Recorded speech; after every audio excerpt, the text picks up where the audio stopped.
The Peter Schiff Show. I'd like to thank Keeps for sponsoring today's episode of the Peter Schiff Show podcast. Keeps makes easy and affordable hair loss treatment for men. You can receive your first month free by going to keeps.com/gold. And I'd also like to thank Wondery. In the newest season of Wondery's Business Wars podcast, it's Instagram versus TikTok. They track the war between the two social media giants. You can listen to the new season on Apple Podcasts, Spotify, or you can listen ad-free by joining Wondery Plus in the Wondery app. The big story on the week continues to be the ongoing weakness of the U.S. dollar and also the weakness in the Treasury market, which I think is going to be a much bigger story if yields really start to break out. But let's focus on the dollar first. The dollar index, which did manage to close out the week with a slight gain today. Maybe some of the traders were trying to book some profits heading into the weekend, but the dollar index closed with a 90 handle. 90.814 was the close. I think the lowest we got was just below 90.5. I'm looking at 90.476. Remember, we closed out last week just under 92, 91.87, and the week before we closed with a 94 handle. So we have been steadily losing value in the US dollar. I think against the Swiss franc, we're right about at a 6-year low in the US dollar, but this is really a harbinger of much weaker days to come for the dollar. I think it's going to finish out the year particularly weak, and it is going to lead to an even weaker 2021, which I think could be the weakest year ever for the US dollar. And I know the dollar's had a lot of weak years, so that's saying a lot, although I don't know that 21 is going to end up being the weakest year ever, because the dollar could be even weaker in 2022. It is a long way down, and I expect the dollar to complete this journey and ultimately end it in a crisis. But it's not just the US dollar that is falling, it is dollar-denominated bonds. Look at what's happening to US Treasuries. I know the yield may not sound like much, but the 10-year closed out at 0.97. Still a very low yield, but realize where we're coming from. We were a lot lower last week and the week before and the week before and the week before. Rates continue to inch higher. The 30-year now is at 1.73. And I think maybe once the 10-year gets above 1%, which we could be at next week, this could ignite some serious selling in the bond market. And what's even more concerning, or should be concerning, but it seems like it's not, is that bond yields continued to back up today, despite the fact that we got a much weaker than expected November non-farm payrolls report. And I'm going to get to the November jobs report a little bit later in the podcast. But suffice it to say, it was much weaker than what the markets had expected. Now, normally when you get weak economic data, you get a rally in the bond market. But today we got a sell-off. And what that tells me is that the bond market is worried about stagflation. They're not just looking at the economic weakness, they're looking at the monetary policy response to that economic weakness, meaning that if the economy gets weaker, that means we get more money printing, we get more inflation. And that is what the bond market is afraid of. Look at inflation expectations. They're now hitting 2-year highs. And what that means is that investors are more worried about inflation now than they were before the pandemic started. Remember, when the pandemic first got going, everybody was talking about it as a deflationary event. And I kept saying, no, it's not deflation, it is inflation, because what the pandemic is going to do is disrupt supply chains. It's going to lead to less production of goods and services. At the same time, it's going to lead to even more money printing by the Fed as they try to compensate for the decline in the economy by printing more money. In fact, that's what's happened. A lot of people who are no longer working and earning paychecks are sitting at home and collecting government checks. But instead of contributing goods and services in exchange for their wages, they contribute nothing, and the Federal Reserve just prints up money, which the government mails them in an envelope. And so all of this was an inflationary phenomenon. I kept saying that ultimately prices are going to go up as a result of this pandemic, not down. And now we're starting to see that happen. The market is sensing that happening. And in fact, if you look at the inflation-sensitive stocks, industrial material stocks, agricultural stocks, a lot of these stocks that we own are hitting 52-week highs. Energy stocks are going up. They're not at 52-week highs. Oil prices are still below where they were prior to the pandemic, although I think by next year, all the declines in the price of oil could end up being erased. But in the meantime, look at copper, look at nickel, look at zinc, look at other agricultural commodities. These prices are already responding to the inflationary pressures that are already built into the pipeline that are only going to get stronger and stronger. Ironically, the one segment of the market that's not really being a beneficiary of these rising inflation expectations are the gold stocks. And that may seem a bit counterintuitive because you would think, hey, gold, that is the single best beneficiary of inflation. If people are worried about inflation, why aren't they buying gold? There's a couple of reasons why the gold stocks are not reacting. First of all, we already had a huge rally in gold stocks earlier in the year. So I would imagine that there is some profit taking on that trade as some people are rolling out of the precious metals into the industrial metals and other more economically sensitive inflation hedges. Because remember, one of the reasons that a lot of people rush into gold is because they wanted a safe haven from the pandemic, from the uncertainty surrounding the economy or the market. Remember, stocks were collapsing, and so people went into gold as a safe haven from market volatility. Well, people no longer care about a safe haven from that. Nobody's worried about the market going down. The market's going up. The market's hitting new highs. Nobody wants a safe haven from the market. Everybody wants to be in the market, right? And so therefore, they can sell their safe haven assets to get more exposed to the market. So they want to take risk on, so they're taking the safe havens off. But ultimately, people are going to realize that they need a safe haven from inflation. They don't need a safe haven from the stock market going down.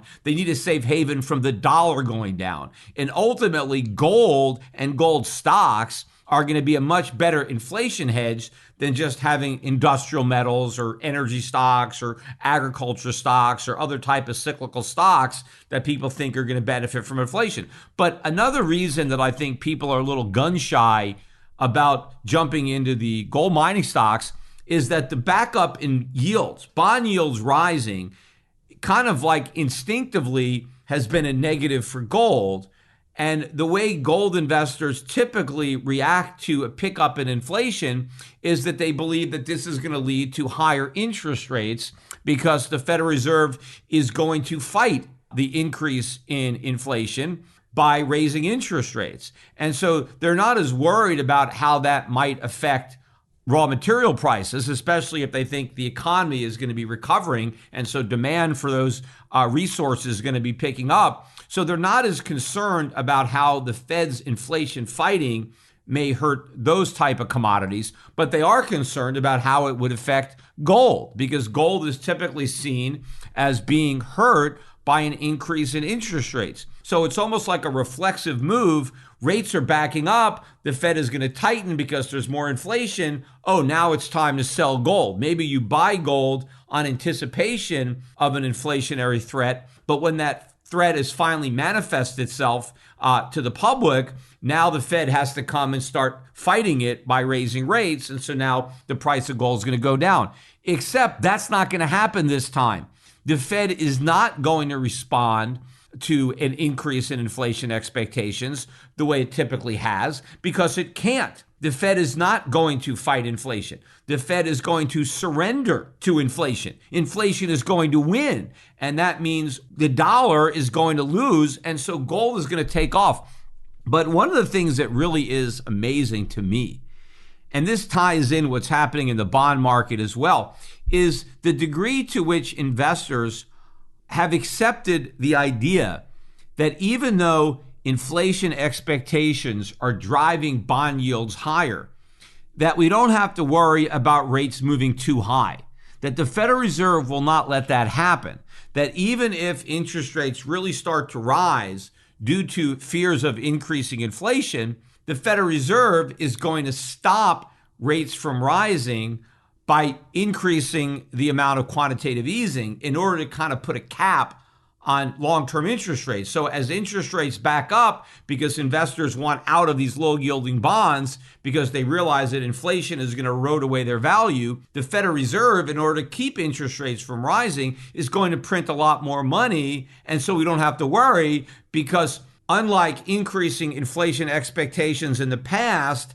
that may have led to a backup in interest rates that would be problematic for the market or the housing or the economy in general, we don't have to worry about that anymore, because the Fed is committed that it is going to keep interest rates down no matter how high inflation expectations rise. Now, this is a huge problem. It's amazing that the markets or investors can just gloss over this, because if inflation expectations are rising, the Federal Reserve is supposed to lean against that increase by raising interest rates and tightening policy. That's how you fight inflation. You tighten. But if the Fed is going to respond to inflation by creating even more inflation, if the markets are worried about inflation, and because they're worried about inflation, they're selling treasuries, which is putting upward pressure on interest rates. If the Federal Reserve response to investors' concerns about inflation is to create more inflation, is to print even more money to prevent those increasing inflation expectations from bleeding over into higher interest rates, well, now investors are going to be even more concerned than they were before. The inflation expectations are going to get higher. So instead of dampening those expectations, the Fed is basically throwing gasoline on the fire. And now investors are going to expect even more inflation. So that's going to put even more downward pressure on bonds and upward pressure on yields, which means now the Fed has to create even more inflation to try to artificially suppress those rates. So this is a massive spiral. The market should be scared. Instead, they just accept this. There's this incredible complacency that this can work. But of course, what this really shows is that the Fed is at the end of its rope here. I mean, this is the end of the line for the Fed, that we are on the verge of a monetary crisis, of a sovereign debt crisis, because when the Fed has to acknowledge the fact that it can't fight inflation, that it has to surrender and inflation wins, they're done. I mean, they've been all bark and no bite when it's come to talking about their ability to fight inflation. But as long as they didn't actually have any inflation to fight, they can continue to bark. But now, when they actually comes time where they need to bite, because now you can see the building increase in these expectations. And it's not just people expecting more inflation. They're seeing it. They're experiencing it. They're watching prices rise. If the Fed just continues to play lip service to that, and in fact, now the markets don't even expect the Fed to bite. In fact, the Fed isn't even barking at this point. They're just accepting the increase in inflation. They're actually welcoming it. It's actually like this is good news that people expect more inflation. So we are setting ourselves up for just an implosion in the US dollar. And the media, the financial media, looking at all this information, seeing the dollar going down. And again, remember, everybody was bullish on the dollar when the year began. And certainly when COVID first started, people were expecting a flight to safety in the dollar. What was I saying? I was saying back then that was a head fake, that what we were doing was decisively dollar negative. And now those predictions are panning out, and this decline for the dollar is just getting started. And the implications for the economy, for the markets, are ominous, yet everybody continues to whistle past this mother of all graveyards.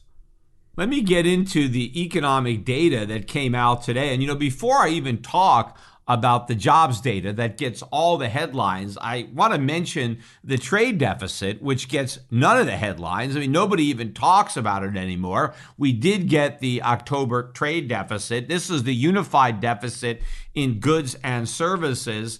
And the deficit for September was $63.9 billion. And they did revise that a little bit lower to $62.1 billion. And the deficit for the month of October came in at $63.1 billion, which was higher than the downwardly revised number for September, but a little bit shy of the consensus estimate, which was $64.8 billion. But none of this matters. What matters is that we are printing monthly trade deficits in excess of $60 billion.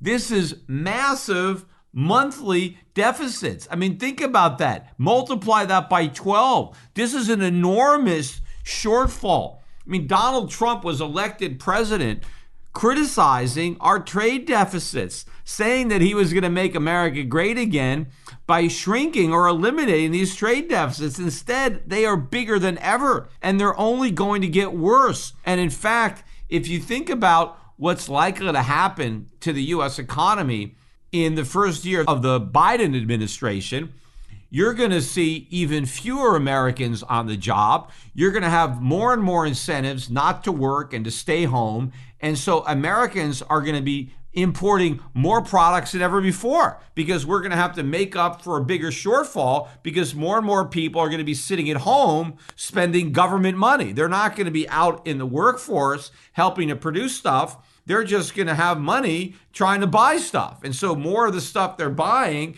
is going to have to be imported from the people in other countries who are actually showing up and doing work.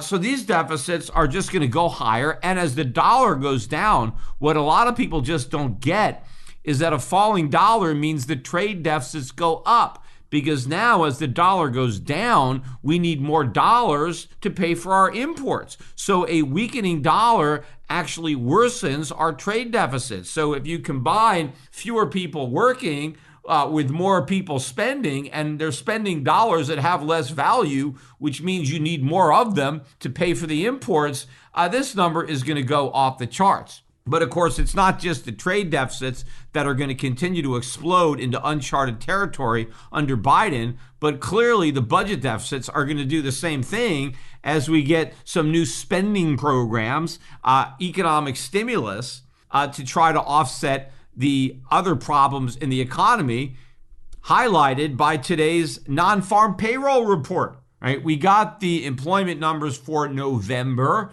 and the estimate was for 500,000 jobs being created. And again, it's not really that these jobs are being created. They're really being recreated, right? These are jobs that we used to have that were lost because of COVID.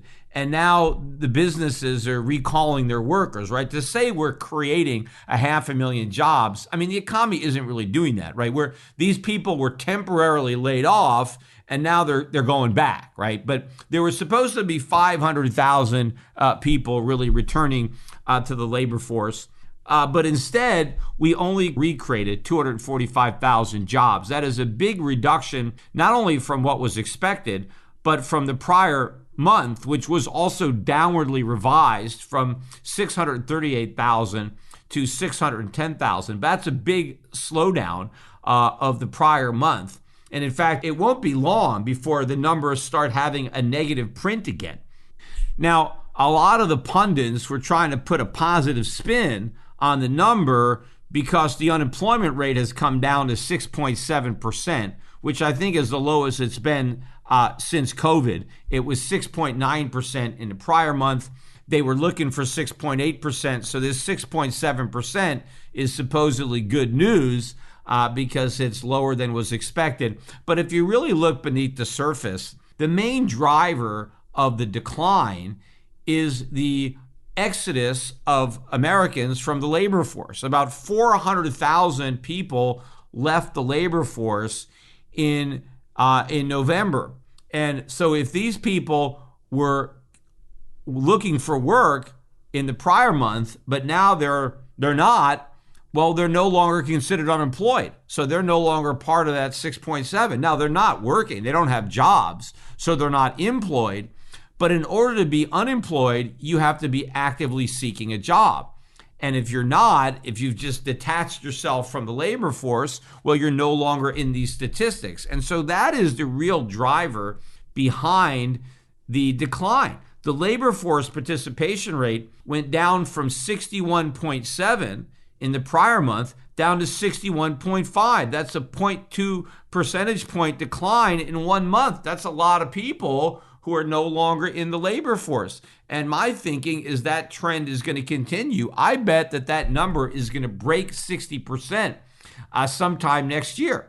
And so that's a lot of people that are no longer productive, but that are out there spending, right? The rest of us are going to have to subsidize the people who are not working and yet who are still consuming. They're not producing, yet they're buying a lot of stuff. And so the rest of us have to support them one way or another. The way it's going to be is through inflation.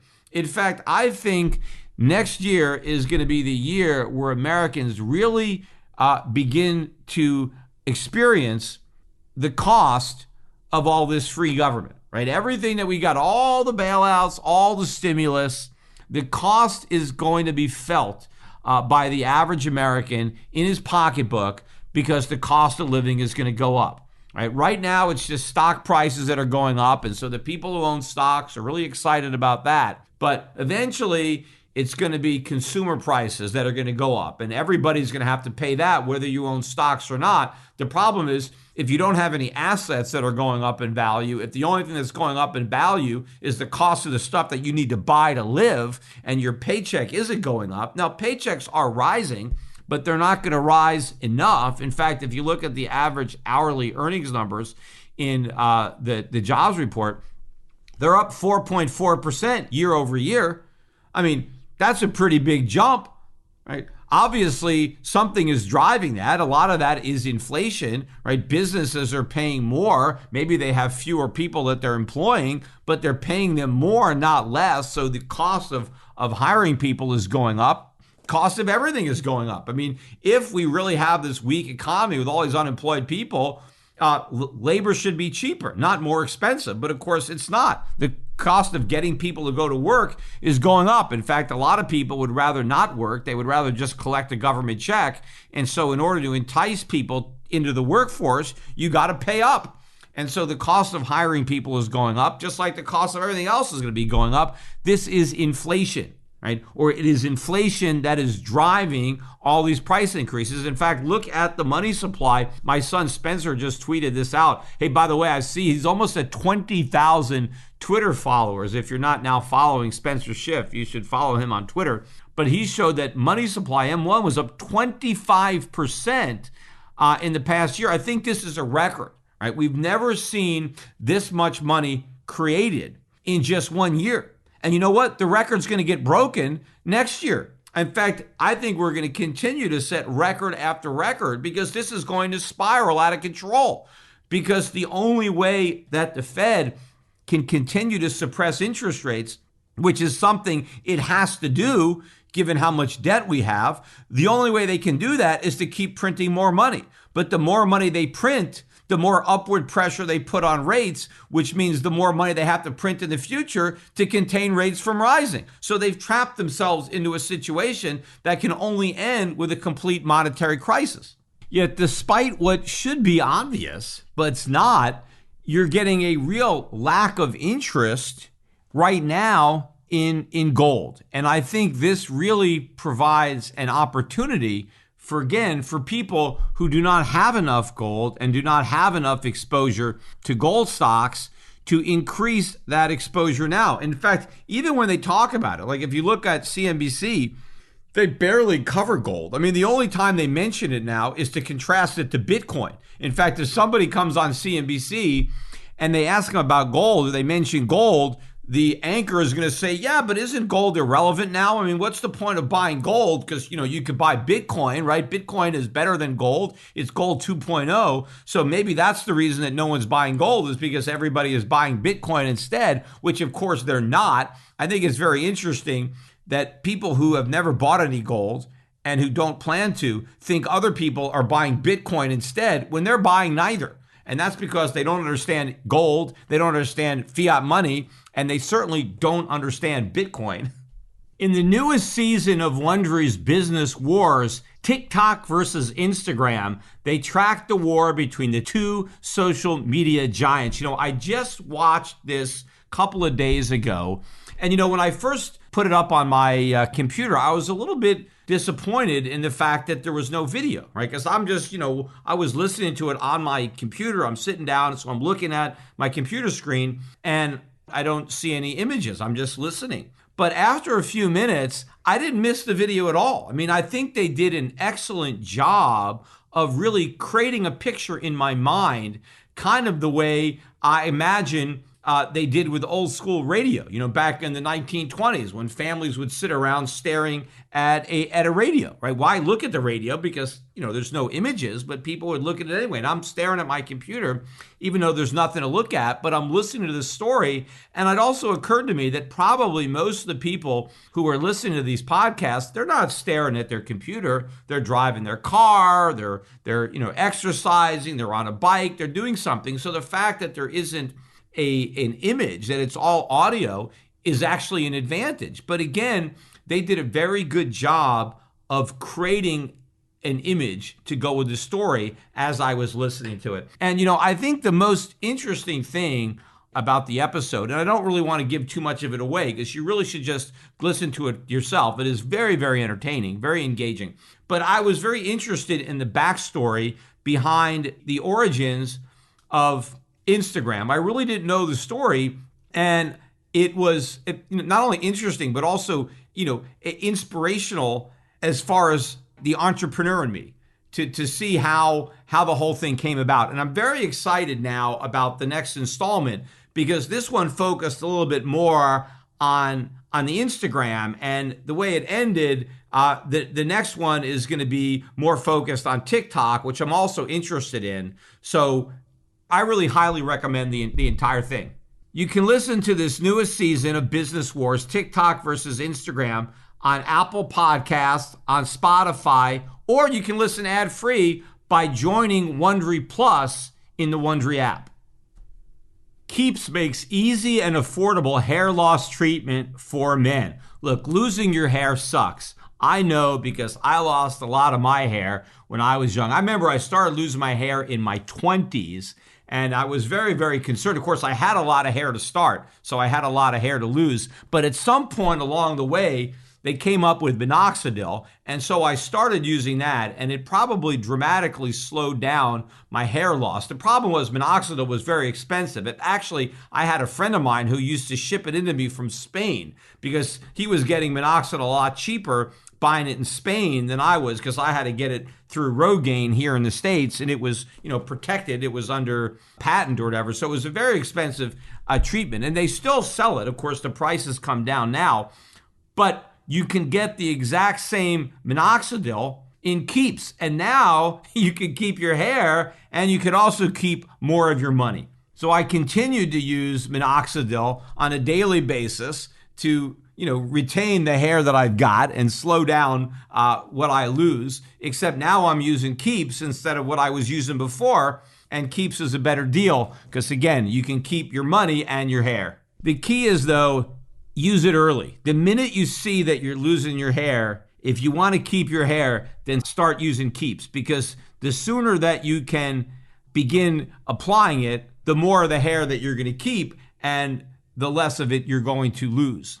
So to take action and prevent hair loss today, you can actually get your first month of treatment for free by going to keeps.com/gold. That's KEEPS.com/gold and get your first month of treatment for free. You've got nothing to lose but your hair. And while I don't think there is anybody who is really buying Bitcoin instead of gold, because I think, gold and Bitcoin really have nothing in common. Gold is a safe haven, it's a store of value, and Bitcoin is a highly speculative, digital asset that is not a store of value because it doesn't have value to store, and it's certainly not a safe haven. But what I do think may be happening is I do think that there are speculators who might ordinarily be buying gold stocks to speculate on the future price of gold. I think there could be some speculative money flowing into the Grayscale Bitcoin Trust, GBTC, because people want to speculate on the price of Bitcoin, and they're doing so by buying the Grayscale Trust. If you look at that trust, it's now trading at a 25% premium to the value of the Bitcoins that it actually holds, which I think is a very big premium, especially considering that they charge a 2% a year management fee. You can go buy the Bitcoin yourself, pay no premium, and pay no management fee, yet people are buying Grayscale. So I think there's a lot of speculative money that's going in there. In fact, I think this is what's really fueling the entire mania right now, because Grayscale is able to create new shares of GBTC and sell them into the market, and then take the cash it gets and go into the Bitcoin market and buy Bitcoins and make an instant profit. I mean, Bitcoin right now, as I'm speaking, is about $19,000 per Bitcoin. But let's just say it's at 20,000, just because the math is easier for me. But if you're trading at a 25% premium, that means they're effectively selling Bitcoin for $25,000 a Bitcoin, right? Every time they create a new share of GBTC and sell it into the market, they're basically getting $25,000 for a Bitcoin. Then they go into the actual Bitcoin market and they buy that Bitcoin for $20,000 and they have a $5,000 profit. They are just printing money. They're making a fortune on this arbitrage by creating and selling shares of GBTC and then using the money and the profits to go into the Bitcoin market and buy Bitcoin. And that buying of Bitcoin is driving the price of Bitcoin higher. Then what they do is they take some of those profits and they use it to fund these ads that they're running on CNBC. I mean, it is nonstop now. Not only did they bring back the Drop Gold campaign, but they're running their new campaign simultaneously. Grayscale has got to be the single biggest advertiser right now on CNBC. I mean, nobody is spending more money than Grayscale on advertisements on CNBC. So they're CNBC's biggest customer. That's probably why CNBC is the biggest promoter of Bitcoin. I mean, I don't know if they've actually got a quid pro quo. More likely it's just, they understand this. But if you look at CNBC's coverage of Bitcoin, it's all positive all day long. One guest after another. I mean, there isn't an hour that goes by where they don't have some guy on talking about Bitcoin and why it's the new gold and why it's going to 50,000, 100,000 and why every institution is going to buy it and why it's the greatest investment ever. No pushback at all. Nobody challenges them, and they never bring on a Bitcoin bear. I've yet to see one. They haven't brought on a single person on CNBC to say one negative word about Bitcoin. I mean, if you just watch CNBC, you would think the entire investment community is on board with Bitcoin and they all own it. They don't. It is a tiny fraction of the investment world that is even looking at Bitcoin seriously or buying it, yet you wouldn't think that by looking at CNBC. And again, I think the funniest part about it is the main reason that I am not on CNBC and there are not people like me on CNBC is because CNBC, their producers or whoever is, pulling the strings there, they think that my ideas are just so far outside of the mainstream that they have no place on their air. Because I used to go on CNBC and say the Federal Reserve was making all these mistakes, that we were headed for a dollar crisis, that fiat currency wasn't any good, that you should have gold as a safe haven, you should protect yourself from the Fed, that we have these runaway deficits, we have quantitative ease, we have 0% interest rates, all these things are going to lead to a crisis, and you need to hedge yourself, you need to be in gold. And CNBC said, that's ridiculous. The Fed is great. There's nothing wrong with fiat money. The dollar is fine. Telling people to buy gold is nuts. You're crazy. I mean, you're just telling people to buy gold because, you have a gold business and you're just talking your book, and we're not going to let you come on CNBC and just try to con people into buying gold because, that's how you make a living, right? So they don't let me on. But at the same time, they have people on constantly saying the same thing. Right? You got to get out of dollars. The dollar is going to crash, hyperinflation, QE, fiat money. But they trash gold and they say you have to buy Bitcoin. But so if you're promoting Bitcoin, then you can come on all you want. They roll out the red carpet. They fawn on your every word. You can have all this gloom and doom stuff so long as your investment result is buy Bitcoin, right? You can't come on CNBC and say those things and recommend gold, but you can go on and recommend Bitcoin. So that, again, makes me think that there's a lot more going on here. And at the end, this whole thing is going to come collapsing down because at some point, that Bitcoin GBTC premium is going to vanish. I think the thing is going to trade at a discount at some point, and it's going to be a big overhang on the Bitcoin market, but it's going to stop Grayscale from buying because once the trust is at a discount, they can't issue any more shares anymore into the market. If people want to buy, they'll just buy shares at a discount from other people who are selling. And so that's not going to spill over into the Bitcoin market. And I think then once Grayscale really starts trading at a big discount, that will actually take demand away from Bitcoin. Because if you can buy your Bitcoin at a big discount, by buying Grayscale, well, maybe you'll do that instead of going and buying the actual Bitcoin. So all this is going to reverse. And, by the way, you get all these Bitcoin guys that are celebrating the fact that Bitcoin made a new high. It did. It made a new high. But did it break out? No. How long did it stay above the old high? A nanosecond? Again, it's back down at 19,000. It didn't take off. You had all these guys out there that said, oh, the minute Bitcoin makes a new high, 20,000, 25,000, 30,000, it's going to set off a rush of momentum buyers. Where are those momentum buyers? What you Bitcoin guys have got to ask yourself is, who is doing the selling? You have this massive buying coming out of Grayscale. All this money is being poured in there as a result of this massive pump and dump going on with Grayscale and CNBC. Who's selling? Why didn't Bitcoin go to 25,000? Who stopped it? Somebody is there. Somebody was waiting to sell when Bitcoin made a new high. And so instead of celebrating, maybe people should be a little bit concerned that what we really have here is a giant double top, right? So why don't you put away the champagne, the Bitcoin guys, and let's see if there's actually a breakout here. Let's see if Bitcoin can actually form a base above the old highs. I mean, we haven't even traded 20,000 yet. Right? That number still hasn't printed. I mean, we got close, but no cigar. And meanwhile, now we're back below 19,000. So, keep the champagne, away for a while. Keep the corks in the bottles. This is a premature victory because we still don't know if this is a double top. It very well might be. And again, I think that all this Bitcoin hype is distracting from the opportunity in gold. All these investors who are misplacing their speculative investments, who are buying Grayscale, a trust, instead of buying these gold stocks, they are missing out on a huge opportunity. Not only are they going to lose a lot of money as Bitcoin falls, and this Bitcoin trust falls even more, because the people that are buying this trust are going to lose more money than the people who are buying Bitcoin because they're paying a 25% premium to buy the trust.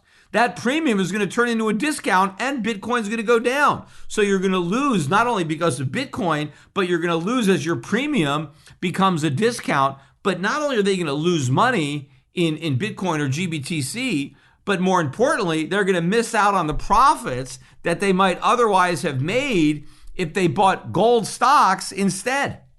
On my last podcast, I mentioned the new YouTube channel, Schiff Clips, and now we have better than 2,000 people who have subscribed to Schiff Clips. But still, considering I have almost 400,000 people who have subscribed to my YouTube channel, the fact that 2,000 of them are now on Schiff Clips, that's not enough.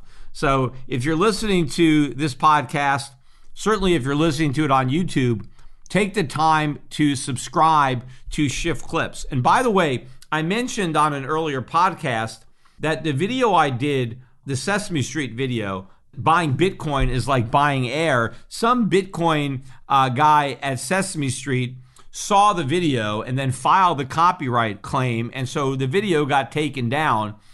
We put it back up on Schiff Clips. So here's your opportunity to see it until Sesame Street or whoever that Bitcoin guy is over on Sesame Street decides to file another copyright claim. So go over there, watch the video very quickly because I love that video. I think it's very funny. And so here's another opportunity to see it. And by the way, copy it.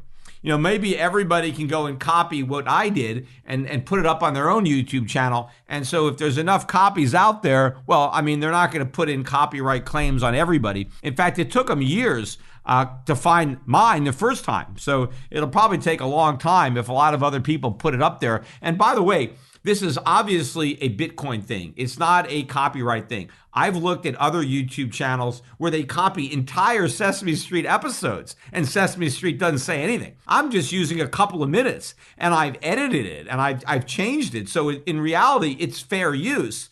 Clearly, it's just a Bitcoiner who doesn't like the fact that I'm comparing Bitcoin to air, and he wanted to take my video down. But you should look at it before they take it down again. And again, copy it. Put it on your own YouTube channel. Get a lot of copies out there. That'll pretty much ensure that it has a long shelf life.